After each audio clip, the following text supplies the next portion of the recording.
If you've been looking for a seriously powerful mini PC, the GMKtec EVO-X3 might have caught your attention. But is it actually legit? Or is the hype doing all the talking?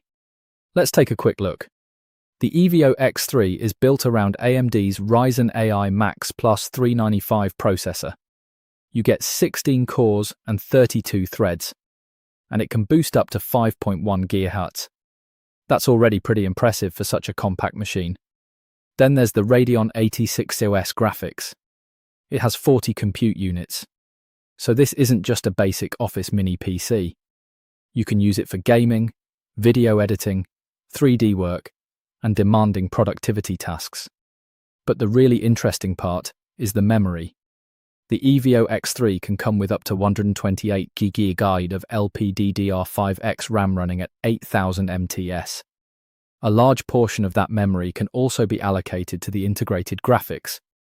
That makes this machine especially interesting for local AI and large language models. Storage is flexible too.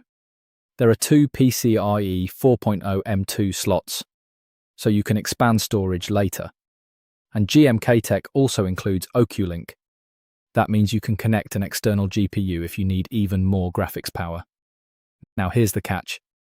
This is not a cheap mini PC. GMKtec lists the high-end EVO-X3 at a premium price, and the RAM is soldered, so you can't upgrade it later.